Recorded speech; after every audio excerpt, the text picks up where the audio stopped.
On the next episode of World in America, we'll visit the representatives of the most populated African nation, the Nigerian Americans. Join us as we get to taste yam stew and fufu from the delicious Nigerian cuisine. Dance and clap to the earthy tunes of Africa.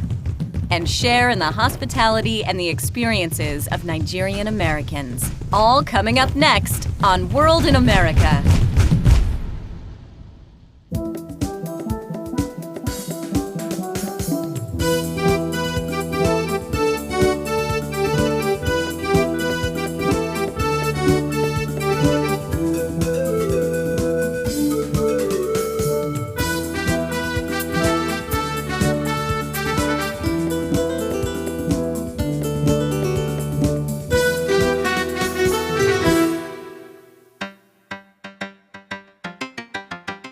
The Nigerian Americans, to me, have held on to their culture, held on to their names, held on to what they brought from home.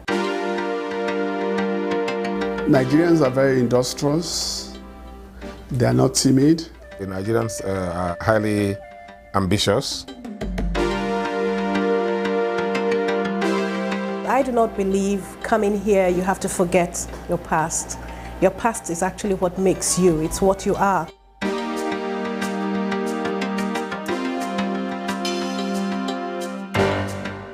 There's no sense of limitedness in the culture.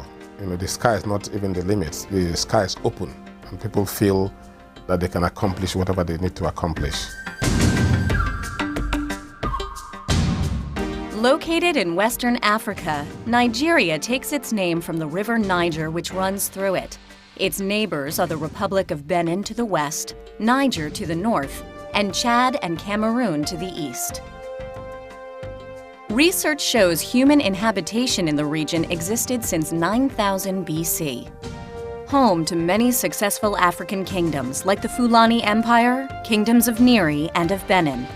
By the late 15th century, Nigeria was connected to the slave trade via the Portuguese, the Dutch, and later the British colonial powers. In 1901, Nigeria became a British protectorate, which lasted until its independence in 1960. Even though its modern history is undercut with multiple military coups, Nigeria is one of the strongest African nations with a swiftly growing economy, primarily due to crude oil found in the country. Like the rest of Africa, Nigeria is ethnically and religiously diverse. It is home to both Muslims and Christians who belong to a multitude of ethnic groups and tribes. Nigeria is a multi-ethnic society with over 473 ethno-linguistic groups. Most people are minimally bilingual. Most people speak I speak 5 languages. The migration towards the United States began around the 1940s as the country was still under the British Empire. 2 more significant waves followed this initial immigration. The next wave will be those people who came to the US from the 1960 after Nigeria became independent. She began to sponsor a lot of students to different parts of the world to study.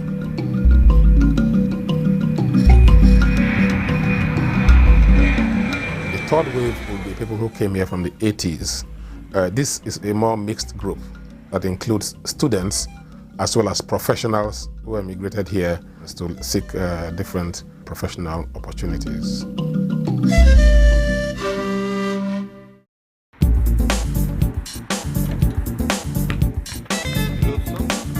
The Badejokos are a Nigerian-American family that migrated during the third wave. Pharmacist by education and profession, Omatayo is also a pastor who came to the States on a missionary journey to establish a church.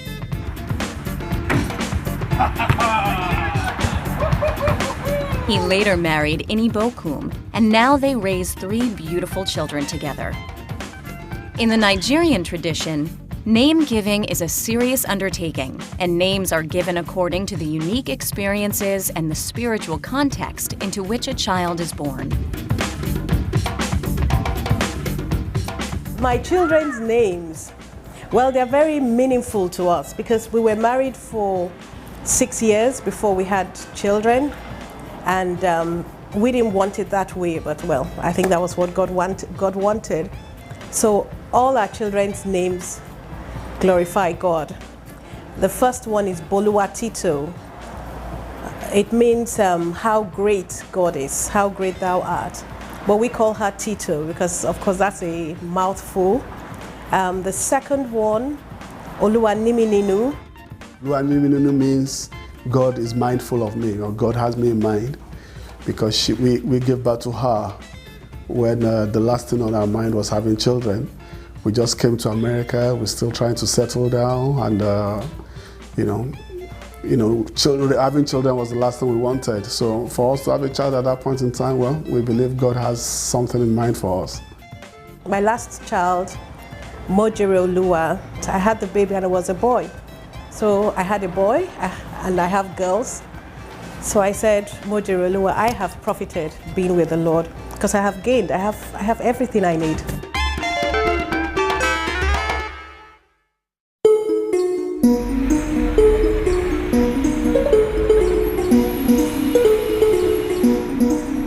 Just like the Badajoko family, there are many other successful Nigerians in the United States.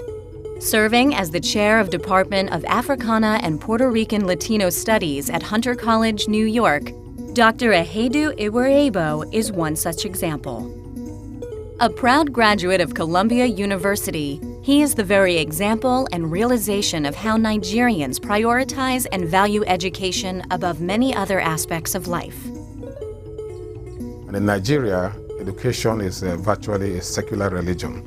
People believe in religion. People believe in education strongly as an avenue for social mobility. As a result of that, anywhere they find of opportunities to go to school, anywhere in the world, not just the US, you can find Nigerians even in Iceland. Anywhere you have school opportunities, Nigerians will pursue it. Education has been one of the key reasons for many Nigerians making the States their new home. Undoubtedly, there are many qualities to the United States that attract people from all walks of life. The Badajokos, Dr. Iwerebo, and other Nigerians happily contemplate on what attracts Nigerians to the States.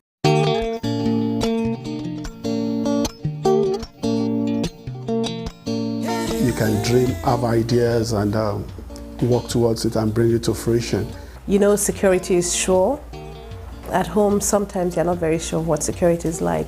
You have all the amenities here working. The United States presents a sense of opportunities that you lack back home. You can tell in the next 5 years when school will start and when vacation will be. It's not always like that in Nigeria. Nigeria is such a wonderful country. We produce oil, crude oil, but on many occasions we have shortage of gas, you know, so you find yourself having to scout around for gas, but that never happens here. You have more freedom to do whatever you want, I think. It's not a system or society in which the strong or the mighty always have their way. You know, there is a society in which the weak, the oppressed, those who have no voice, they are not voiceless. While the attractive qualities are many, the United States also presents a number of hurdles to overcome.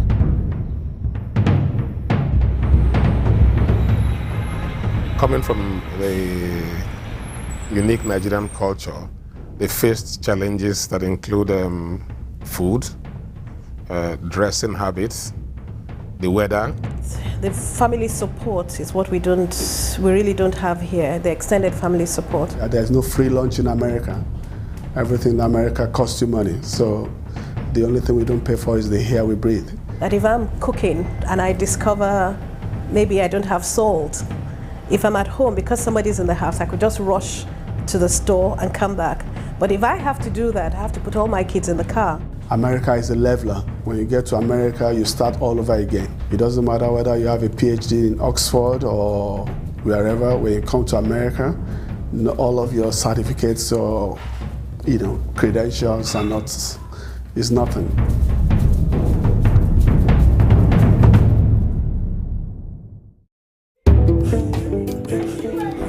Being an immigrant community equips one with a special ability to view mainstream American culture from a critical perspective.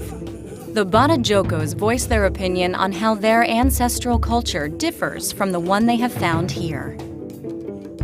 In Nigeria, by the time you live or work with, you work with someone, you end up knowing their brothers, knowing their family. Here, you go to work in jeans and t-shirts, unless you have a meeting. You could work in the same place with someone for 10 years and you never know where they live or you never know anything about them. It's still strange to me, even though I've been in the workforce for all these years in America, but it's still a bit odd. The Badajokos try their best to imbue in their children some of the essentials of being Nigerian. The first is respect, an essential quality of Nigerian culture. There are a few specific ways of expressing respect in a Nigerian way. Let's sing our prayer, our song prayer. Okay. Thank you for the words so sweet. Thank you for the food we eat. Most Nigerian communities, younger people will bow or curtsy before elders. That is routine. They will bow, as you're greeting somebody who's older than you. In fact, among the Yoruba, you don't just bow, you prostrate. You prostrate before an elder, and he will pray for you and then you stand up. If a grandmother of some sort comes in here, my kids know how to greet the Nigerian way. I say Ikarasa and you say Shedanani and I say Adube. They genuflect as girls, they prostrate as boys, but my 5-year-old boy never wants to do that. But I believe as he grows up, he would learn. Is that how you eat? Yes. Sweetheart, let's leave him, at least he's eating. Yes, listen to them. When an older person comes, you stand up, and he will greet you and say, "Oh no, sit down, sit down, sit down, sit down." When he leaves, although he may not require you to stand up, instinctively, because you are trained, you stand up automatically. But they will not require you to stand up, but you do it. Make sure you eat your moi moi, okay? Hospitality is another one on the list of fundamental Nigerian qualities. One distinguishing feature is the offering of a hearty piece of kola nut to one's guest. The first thing I will offer you is kola nut. This is kola nut. The soft covering is already peeled. This is crunchy. It's soft and crunchy. And it's available in New York. You can get it on 40th Street and 9th Avenue. Anywhere you find Nigerians and West Africans, you'll find kola nut, definitely. It's a stimulant. It's like coffee. If you come to my house, before I give you any drinks, before I give you any food, if I welcome you with this, that means I consider you a good friend.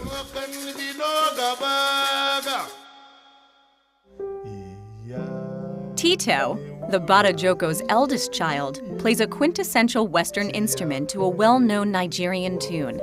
This is a great example of the new Nigerian-American experience. She slowly hones her skills on the keys as her father ingrains aspects of Nigerian tradition to the new generation. I try and play Nigerian songs on the piano.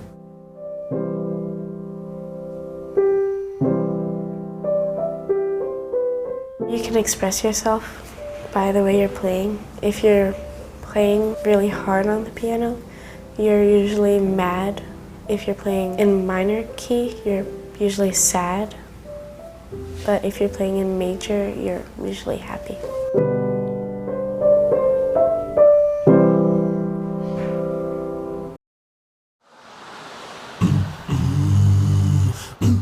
Nigerian culture carries a rich and hearty cuisine. One way to taste this delectable cuisine is at the Odabro restaurant in New Jersey.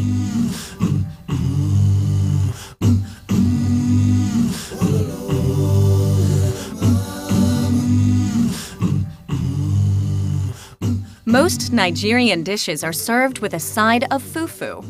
Fufu resembles mashed potatoes and can be made from a number of ingredients, such as cassava or yam or unripe plantains. Eaten with the hand, it is the quintessential side dish across Western and Central African cuisines. Today, Odabro's chef makes her fufu from pounded yam. The key is to mix the yam with water and keep mashing it until it reaches a dense consistency.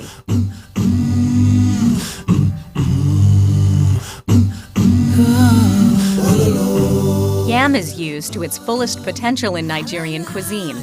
On top of being a fufu base, it's also used in a variety of stews. To make yam stew, Odabro's chef first cuts yams into big cubes and rests them in plain water. She then adds a generous touch of West African dried crayfish. Green peppers are made into a paste and added into the yam mixture. The stew is then boiled for about 10 to 15 minutes. Yam stew can be enjoyed as is, or other vegetables can be added to it as well. In this case, Odabro's chef adds fresh spinach, turning it into a spinach yam stew. Yam is such a cherished root vegetable in Nigeria that the beginning of each yam season is actually an occasion for celebration and festivities. Every part of Nigeria has a yam festival. They call it New Yam Festival. That is, and during that New Yam Festival, there is the eating culture. Like the new yam, we welcome the new yam, the new season, and everybody cooks, eats. The whole, village or the whole, people stop doing what they're. That day is like a holidays, and everybody feast. Okra soup is a must-have dish if you're in a Nigerian restaurant or visiting a Nigerian American household. The base is West African red palm oil. After it's heated, sliced onions are added and caramelized. More onions are made into a paste and added to the mixture.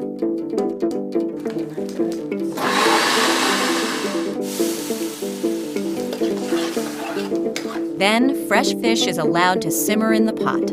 To enhance the flavors, the chef sprinkles West African dried crayfish and closes the lid for the ingredients to simmer and blend.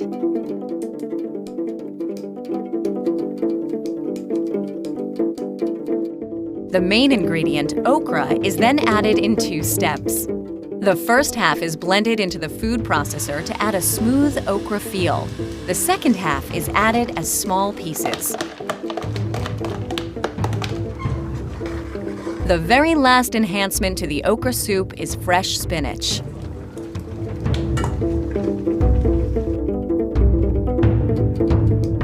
And voila! Nigerian okra soup.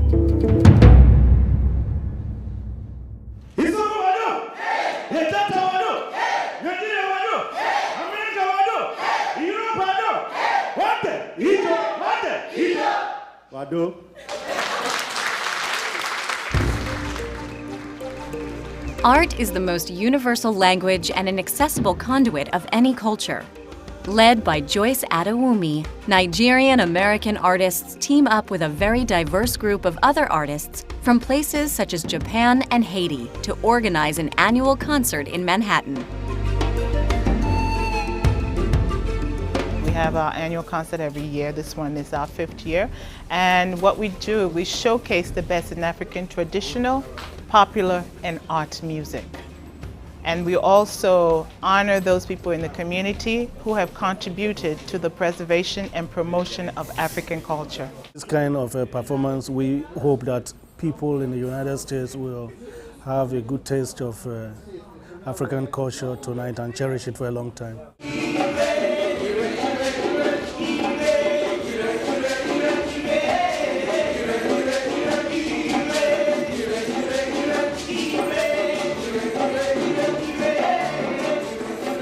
It's very important because not only does it celebrate the African heritage, but it also brings together everyone, all the people from different cultures, because we're saying that African creativity can contribute to the unity of humanity.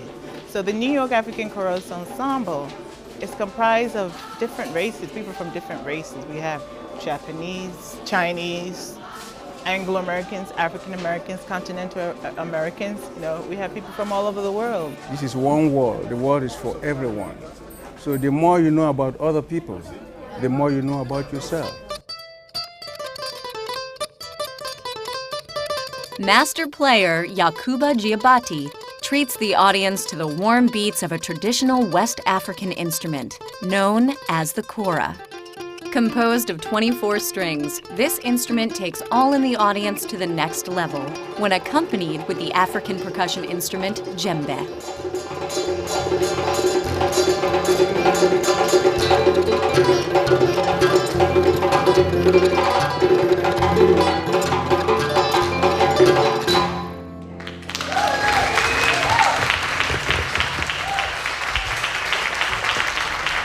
Nigeria has diverse, beautiful cultures that we as Nigerians and we as Africans, we as human beings should be proud of.